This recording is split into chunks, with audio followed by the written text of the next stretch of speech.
Hello friends, welcome to my channel. ఇంకా ఇంద్రాదేవి అయితే ఇలా అడుగుతుంది, అసలు నువ్వెవరు, నీకు మా సుభాష్కున్న సంబంధం ఏంటి, నీ వల్ల మా ఇంట్లో ఎన్ని సమస్యలు వచ్చాయో తెలుసా అని అంటూ ఉంటుంది.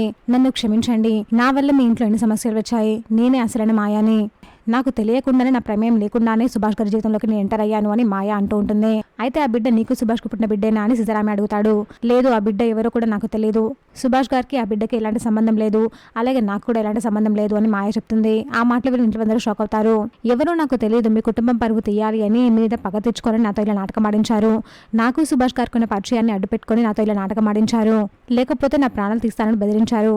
ఆ బిడ్డ ఎవరో నాకు తెలియదు, అనాథాశ్రయాల నుంచి తీసుకువచ్చి నాకు ఇచ్చి నాటకం ఆడమని చెప్పారు.